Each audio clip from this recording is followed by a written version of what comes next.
أستغفر الله ربي من كل ذنب وأتوب إليه.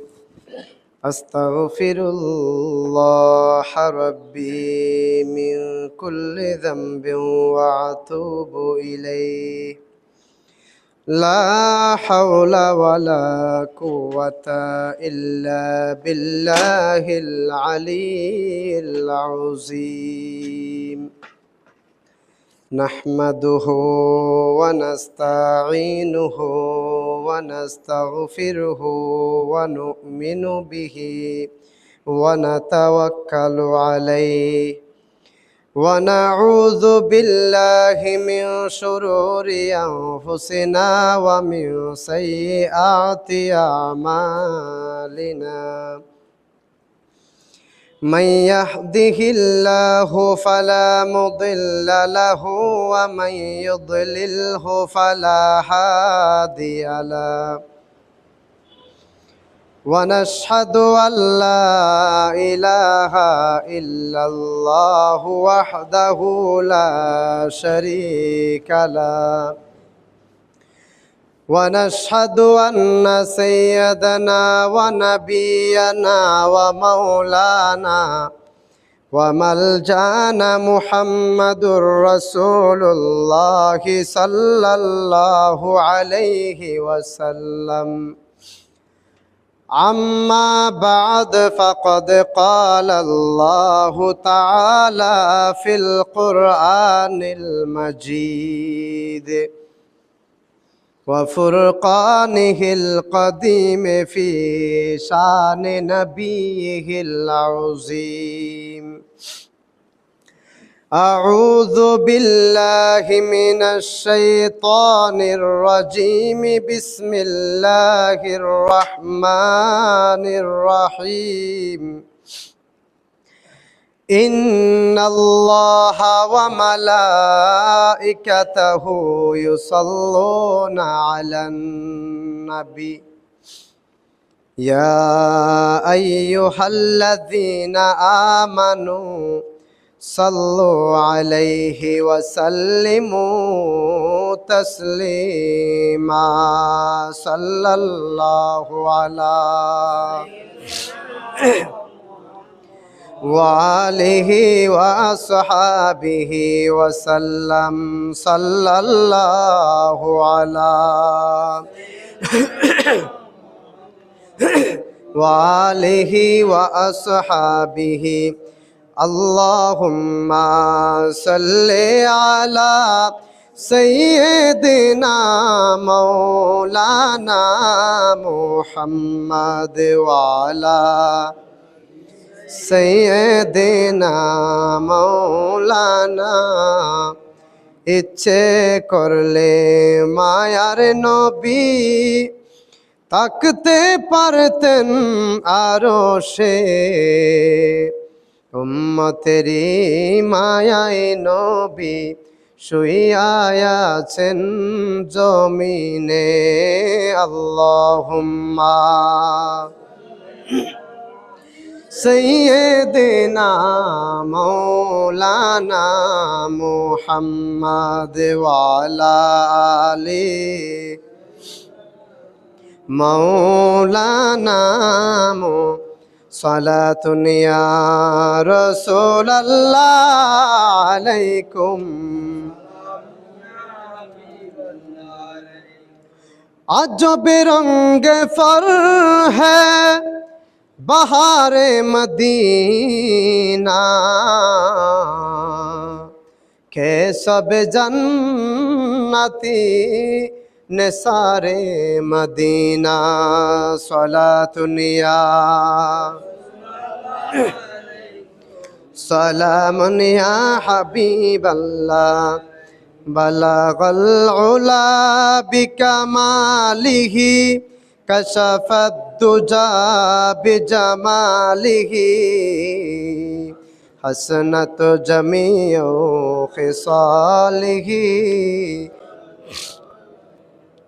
अना नूरुम मिन नूरिल्लाह व कुल्लु शैइन मिन नूरी وكوني محمدا فصار محمدا من نوري بلغ العلا كشف الدجى بجماله حسنت جميع خصاله صلوا عليه وعلي أعوذ بالله من الشيطان الرجيم ببركة بسم الله الرحمن الرحيم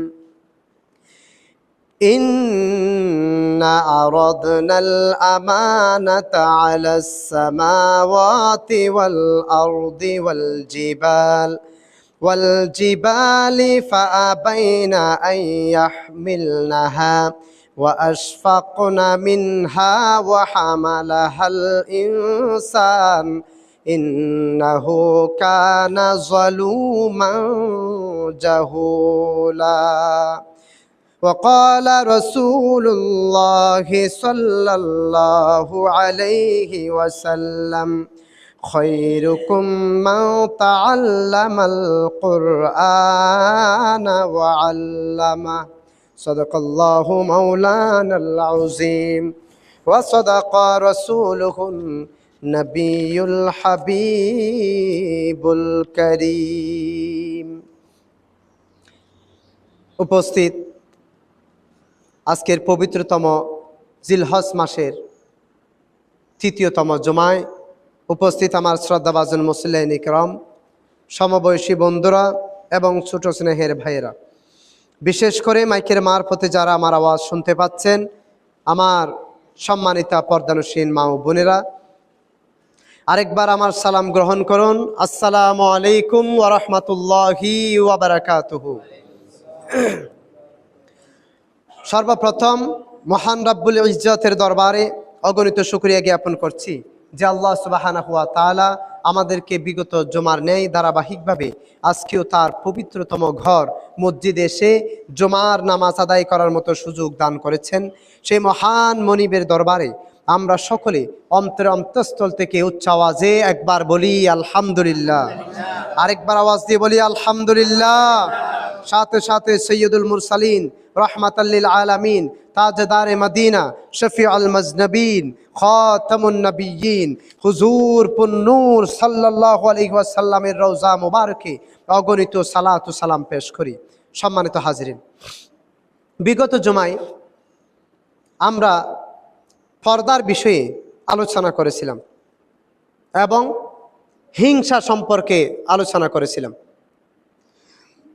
আজকে পবিত্র কালামুল্লাহ শরীফের গুরুত্ব সম্পর্কে আলোচনা করার জন্য মনস্তিষ্ক করেছি। ওয়ামা তাওফীকি ইল্লা বিল্লাহ আলাইহি তাওয়াক্কালতু ওয়া ইলাইহি উনীব। আল্লাহ সুবহানাহু ওয়া তাআলা যেন পবিত্র কালামুল্লাহ শরীফের গুরুত্ব সম্পর্কে আমাদেরকে কিছু বলার এবং শোনার সাথে সাথে আমল করার তৌফিক দান করেন। সকলে আরেকবার বলি আল্লাহুম্মা আমিন। সম্মানিত হাজিরিন, মানুষদেরকে আল্লাহ সুবহানাহু ওয়া তাআলা পবিত্র কালামুল্লাহ শরীফের মধ্যে এক জায়গায় বলেছেন উলাইকাল আনআম, মানুষদেরকে পশুর মতো বলেছে, মানুষদেরকে পশুর মতো বলেছে। আবার মানুষ সৃষ্টির শ্রেষ্ঠ। এই পশুর মতো মানুষগুলো মানুষ হবে কখন? মহান রব্বুল ইজ্জত এমন একটি আইনের বই, সংবিধানের বই অথবা কনস্টিটিউশন, এমন একটি সংবিধান আল্লাহ সুবহানাহু ওয়া তাআলা এই মানুষদেরকে দিয়েছেন, মানুষরা গ্রহণ করেছেন, যেটার বিষয়ে আল্লাহ সুবহানাহু ওয়া তাআলা সূরা আহজাবের ৭২ নং আয়াতের মধ্যে আল্লাহ পাক উল্লেখ করেছেন। এটা কেমন জিনিস সেটা আল্লাহ পাক বলতেছেন কোরআনুল কারীম সম্পর্কে। আল্লাহ রাব্বুল আলামিন বলেন, ইন্না আরাদনাল আমানাতা আলাস সামাওয়াতি ওয়াল আরদি ওয়াল জিবালি ফাআবাইনা আন ইয়াহমিলনাহা ওয়া আশফাকনা মিনহা ওয়া হামালাহাল ইনসান ইন্নাহু কানা যালুমান জাহুলা।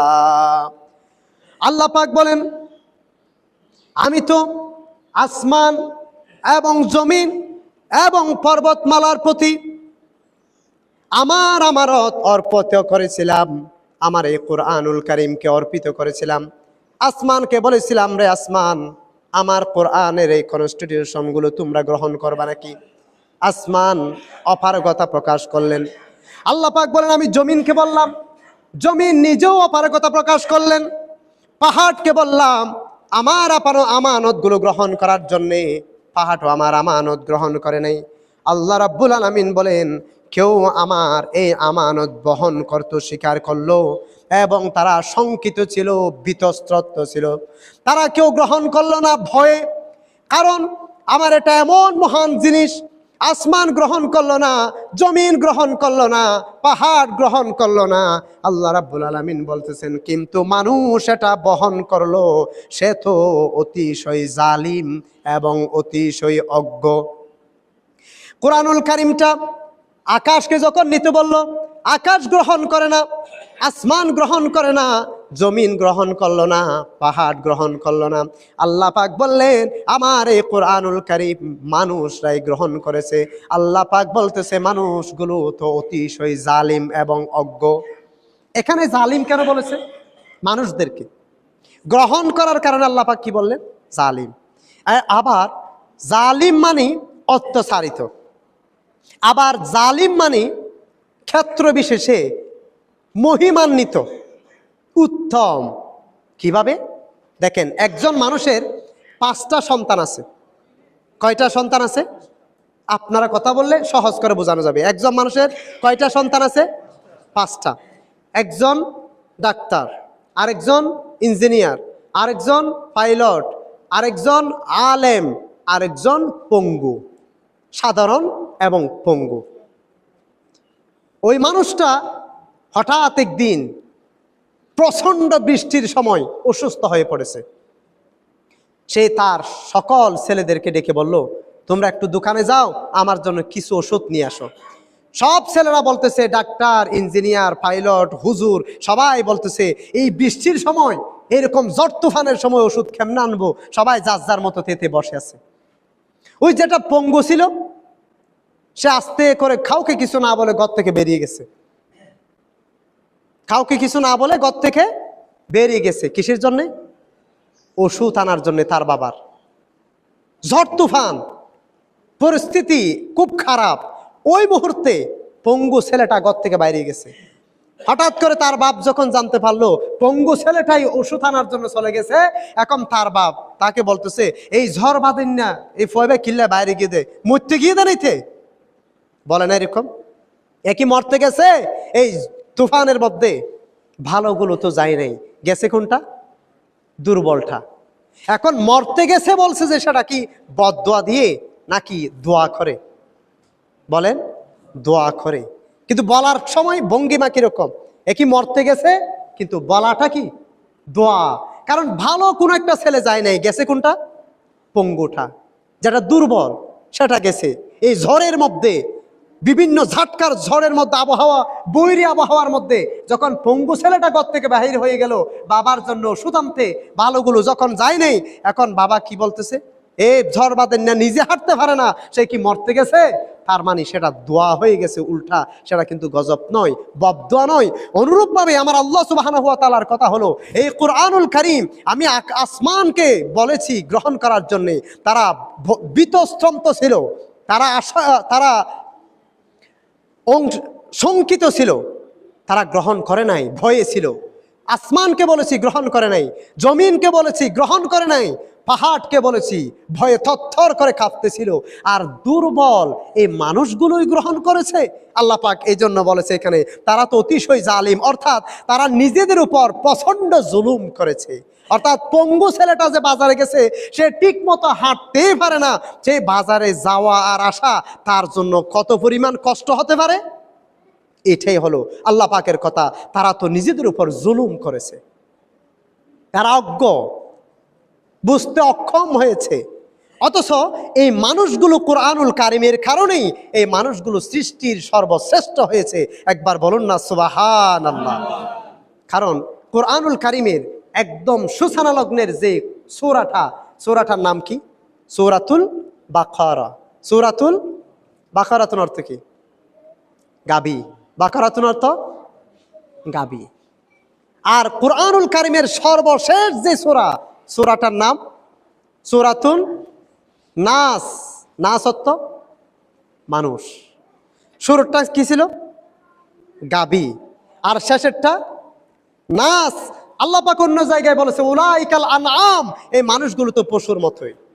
কারা? যারা কোরআনুল কারিমকে গ্রহণ করে না, কোরআনুল কারিমের আইন মানে না, কোরআনুল কারিমের কনস্টিটিউশনগুলো যারা নিজেদের জীবনের সাথে সংশ্লিষ্ট করে না, আল্লাহ পাক ওদেরকে বলেছেন উলাইকাল আনআম, এরা তো পশুর মতোই। তো আল্লাহ সুবহানাহু ওয়া তাআলা কোরআনুল কারিমের সূচনা করেছেন সূরাতুল বাকারা দিয়ে, গাবি, আর শেষ করেছেন সূরাতুন নাস। অর্থাৎ কোরআনুল কারিম যারা মেনে চলবে, এই কোরআনুল কারিমের সংবিধানগুলো যারা মেনে চলবে, মানুষ দুর্বল হলেও এই মানুষগুলো প্রকৃতপক্ষে নাস হয়ে, মানুষ হয়ে আল্লাহ পাকের জান্নাতে যাওয়ার উপযুক্ত হয়ে যাবে। উচ্চ আওয়াজে বলুন না সুবহানাল্লাহ। এই জন্য আল্লাহ সুবহানাহু ওয়া তাআলা বলেছেন এরা তো অতিশয় নিজেদের উপর নিজেরাই জুলুম করেছে। আর রাসূল পাক সাল্লাল্লাহু আলাইহি ওয়াসাল্লাম বলেছেন খায়রুকুম মান তাআল্লামাল কুরআনা ওয়া আল্লামা। রাসূল পাক সাল্লাল্লাহু আলাইহি সাল্লাম বলে ওই ব্যক্তি সর্বোত্তম ব্যক্তি, খায়রুকুম মান তাআল্লামাল কুরআনা ওয়া আল্লামা, যে ব্যক্তি কোরআনুল কারীম নিজে শিখে এবং অপরদেরকে শিক্ষা দেয়। যারা কোরআনুল কারীম নিজেরা শিখে এবং অপরদেরকেও শিখায়, আমার আল্লাহ, আমার রাসূল পাক সাল্লাল্লাহু আলাইহি সাল্লামের কথা হলো তারাই সর্ব উত্তম মানুষ। আমার আল্লাহ সুবহানাহু ওয়া তাআলার কথাই হলো মানুষ নিজেদের উপর জুলুম করেছে, তবে এই মানুষগুলো ধন্য হয়েছেই মূলত এই কোরআনুল কারীমের কারণে। আল্লাহ সুবহানাহু ওয়া তাআলা এই মানুষকে ধন্য করেছেন কিসের কারণে? কোরআনুল কারীমের কারণে। অথচ এই কোরআন, আল কোরআন শব্দটি আরবি ভাষা থেকে, এর অনেকগুলো ব্যাপক অর্থ রয়েছে। কোরআন শব্দটি করউন অথবা করনুন দুইটি শব্দ থেকে পড়া যায়। করনুন থেকে যদি হয়, এর অর্থ হবে মিলানো, সংযুক্ত করা, সম্পৃক্ত করা। কোরআনুল কারীমের সূরাগুলো দেখবেন একটা সূরার সাথে আরেকটা সূরার সাথে সম্পৃক্ত, একটা সূরার বর্ণনা আরেকটা সূরার বর্ণনার সাথে অ্যাডজাস্ট রয়েছে, একটি আয়াতের সাথে আরেকটি আয়াতের সাথে কি সুন্দর ছন্দে ছন্দে মিল পাওয়া যায়। অথবা আরেকটা যদি করউন থেকে হয় তাহলে অত্যাধিক পঠিত। পৃথিবীর জমিনে কোরআনুল কারীমের মতো করে পড়া হয়েছে বা পড়া হচ্ছে এমন কিতাব গোটা দুনিয়ার জমিনে আরেকটা কি আছে? এটা অন্য যে কোনো ধর্মাবলম্বীদের বলেন। কোরআনুল কারীমটা দেখেন, যারা হাফেজ মুখস্থ করে, শুরু থেকে শেষ পর্যন্ত মুখস্থ করে, একটা বিন্দু, একটা নুক্তা পরিবর্তন করতে পারে? কখনো যদি ইমাম সাহেব এখানে দাঁড়িয়ে শুধু একটা নুক্তা, বিসমিল্লাহির রহমানির রহিম, ইযা জাআ নাসরুল্লাহি ওয়াল ফাত, আবার বলি ইযা জাআ বাসরুল্লাহি ওয়াল ফাত, রাখবে ইমাম সাহেবকে? লোকমা দিবে না? শুধু নাসরুল্লাহ, উপরে নুনের একটা ফোঁটা যদি নিচে লাগিয়ে দেয়, মাত্র একটা ফোঁটা, জের জবর নয়, হরকত নয়, অক্ষর নয়, শব্দ তো দূরের কথা, বাক্য তো আরো দূরের কথা, শুধু নুনের উপরের ফোঁটাটা যদি নিচে দিয়েও পড়ে, পিছনের মুক্তাদিরা কি করবে? লুকমা দিবে। দেখেন না তারাবির সময় হাফেজরা কত দ্রুত পড়ে, তারপরেও কতগুলো পিছনে লুকমা দেয়, বুঝতে পারে। শুধু নাসরুল্লাহর জায়গায় যদি একটা বা লাগাই দেয়, নুনের একটা বিন্দু চোখও দেখা যায় না সামান্য, এটা যদি নিচে লাগাই দিয়ে পড়ে, সেটা কি কেউ গ্রহণ করবে? দেখেন কোরআনুল কারিমের কি মজেজা। তো এই কোরআনুল কারিম দুনিয়ার জমিনে এত বেশি পড়া হয়, পৃথিবীর অন্য কোনো কিতাব এত বেশি পরিমাণ পড়া হয় না। এবং এই কোরআনুল কারিম এত বিশুদ্ধ, এরকম অন্য কোনো কিতাব বিশুদ্ধ আছে এরকম কোনো নজির নাই। অথচ দুনিয়াতে যতগুলো কিতাব, যতগুলো বই বাহির হয়, সবগুলো বইয়ের মধ্যে লেখা থাকে প্রথম সংস্করণী, দ্বিতীয় সংস্করণী, তৃতীয় সংস্করণী। কোরআনুল কারিমের মধ্যে পেয়েছেন প্রথম সংস্করণী, দ্বিতীয় সংস্করণী? না, এটা কোনো সংস্কার হয় না। এটা যেমনই ছিল তেমনই আছে, কিয়ামত পর্যন্ত তেমনই থাকবে। জোরে বলুন না সুবহানাল্লাহ। এটা হচ্ছে কোরআনুল কারিমের অন্যতম মওজিজা। আর এই কোরআনুল কারিম যারা রিসিভ করেছে, গ্রহণ করেছে, এগুলোই হলো আমরা মানুষ। আর যারা এই কোরআনুল কারিমকে গ্রহণ করার পরে ওই কোরআনের মতো করে নিজেদের জীবনকে পরিচালনা করার চেষ্টাও করবে, আল্লাহ সুবহানাহু ওয়া তাআলা এদেরকে সৃষ্টির শ্রেষ্ঠ মানুষ হিসেবে পরিণত করেছে। আরেকবার জোরে আওয়াজে বলুন না সুবহানাল্লাহ। এবার কোরআনুল কারিম, এটার মধ্যে ভুল কিংবা কোনো সন্দেহ সংশয় আছে কিনা সেটা সম্পর্কে যদি জিজ্ঞেস করি, কোরআনুল কারিমের মধ্যে আমার আল্লাহ রাব্বুল আলামিন আগে থেকেই কোরআনুল কারিম লিপিবদ্ধ করার শুরুতে আমার আল্লাহ পাক ঘোষণা করে দিয়েছেন, রে জগতের বন্ধু, দুনিয়ার সব বইয়ের মধ্যে ভুল আছে। পৃথিবীর কোনো রাইটার বলতে পারবে না আমার এই বইয়ের মধ্যে কোনো প্রকারের ভুল নাই, আমার এই কিতাবের মধ্যে কোনো প্রকারের ভুল নাই। দুনিয়ার সব কিতাবওয়ালা লিখে দে, যদি আমার ভুল ভ্রান্তি হয়ে থাকে ক্ষমার দৃষ্টিতে দেখবেন, পরবর্তী সংশোধনের সময় আমার কিতাবটা আমি সংশোধন করে নিয়ে আসব।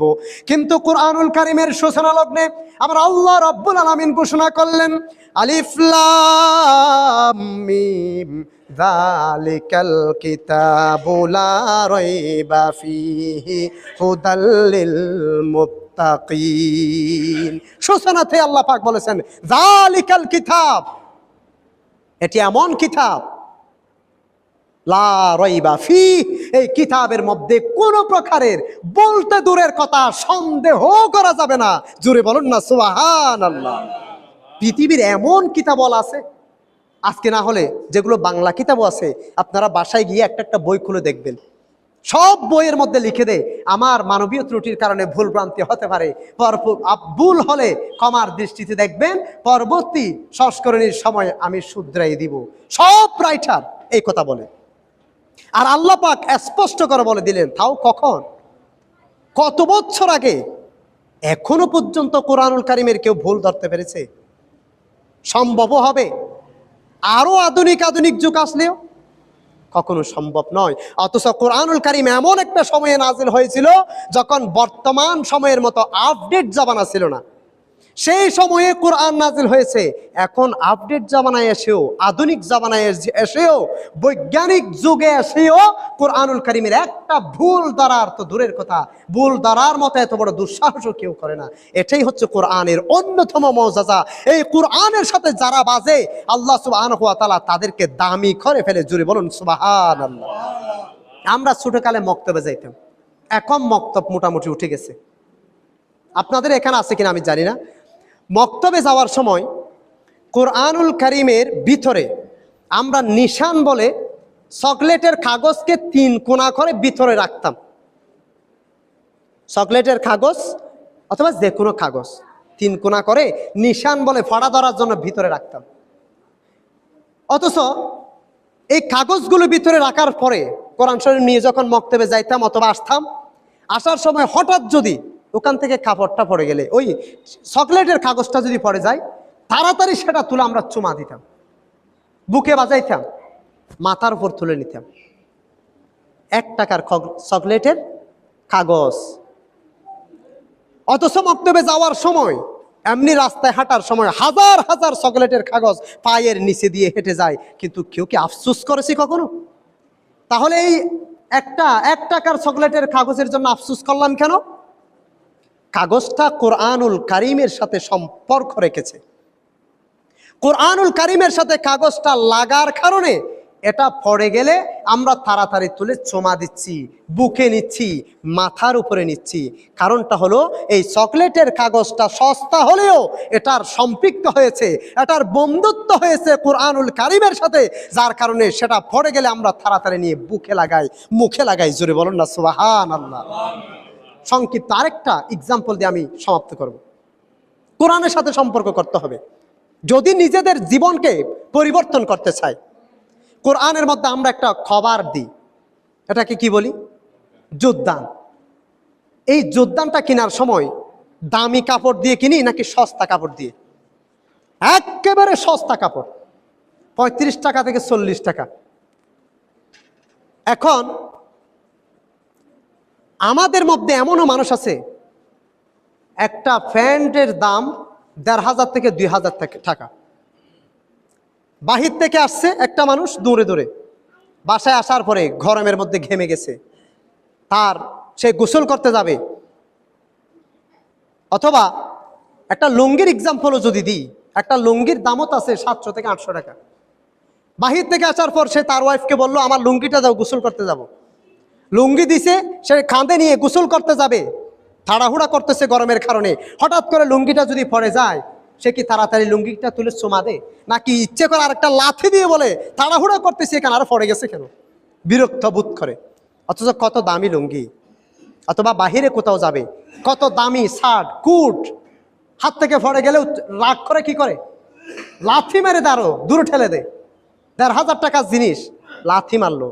আর কোরআন শরীফের সাথে বেজেছে মাত্র 35 টাকার একটা কাপড়, যোগদান যেটাকে বলি। ওই কাপড়টা যদি হঠাৎ করে হাত থেকে পড়ে যায়, আমরা কি অবস্থা করি? সম্পর্ক কি টাকার সাথে নাকি সম্পর্ক কোরআনের সাথে? কোরআনের সাথে। কিন্তু আমরা সম্পর্ক বাড়াইতে চাই টাকার সাথে। আমাদের সমাজের দিকে তাকান, যার টাকা বেশি তার সাথে আমাদের খুব সখ্যতা, বন্ধুত্ব, তার সাথে আমাদের অনেক কিছু, তার পরিচয় আমরা সব জায়গায় দিই। আমার তালতো বোনের ঘরের, নাতির ঘরের, পুতির ঘরের ওই মুখ আমার আত্মীয়, ওই তার টাকা বেশি। আর গরিব ফলে তার কোনো সম্পর্ক নেই, তার কোনো মূল্যায়ন নাই, তার কোনো সম্পর্কই নেই। অথচ দাম হবে তার, যার সম্পর্ক কোরআনুল কারিমের সাথে। এই অল্প টাকার কাপড় হওয়ার পরেও, 30-35 টাকার কাপড় হওয়ার পরেও যোগদান যখন কোরআনুল কারিম থেকে ছুটে গেছে, পড়ে গেছে, সেটা নিয়ে আমরা চুমা দিই, মাথায় তুলি, বুকে লাগাই, কত আফসোস করি। সেটাকে আমরা কত যত্ন করি, সেটা দুইতে হলেও কত সুন্দর করে যত্ন করে দুই। অথচ 1500 টাকার কাপড় স্যুট দুইতে দেওয়ার সময় স্ত্রীকে কিভাবে দেন? প্যান্ট খুলে পা দিয়ে লাথি মারি বলে যে এটা একটু ধুয়ে দিও, নাকি তুলে আস্তে আস্তে সুন্দর করে দেয়? দেখেন, সুতরাং সম্পর্ক করতে হবে কোরআনের সাথে, কোরআনওয়ালাদের সাথে। যাদের সাথে কোরআনের সম্পর্ক তাদের সাথে সম্পর্ক করতে হবে, টাকাওয়ালার সাথে নয়। টাকাওয়ালার সাথে সম্পর্কটা নষ্ট হয়ে যাওয়ার সম্ভাবনা থাকে, কিন্তু কোরআনওয়ালার সাথে সম্পর্ক যেটা হয় সেটা দুনিয়ায়ও হবে এবং আখিরাতেও হবে। এবং এই কোরআনুল কারিমের সাথে যারা সম্পর্ক করে, আল্লাহ সুবহানাহু ওয়া তাআলা তাদেরকে খুব মহব্বত করে বলেছেন, তারা তো নিজেদের উপর জুলুম করেছে। জোরে বলুন না সুবহানাল্লাহ। এটা হচ্ছে কোরআনুল কারিমের সম্পর্ক। প্রিয় হাজিরিন, যেহেতু জুমার আলোচনা সংক্ষেপ করে বলতে হয়, আগামী জুমায় এই কোরআনুল কারিমের এত মর্যাদা কেন?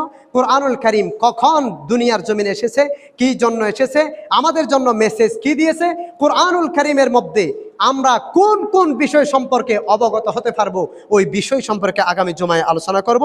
আল্লাহ সুবহানাহু ওয়া তাআলা সেই পর্যন্ত আমাদেরকে সুস্থতার সাথে 5 ওয়াক্ত নামাজ আদায় করে করে জুমা পর্যন্ত আসার তৌফিক দান করুক। সকলে উচ্চ আওয়াজে বলুন আল্লাহুম্মা আমিন।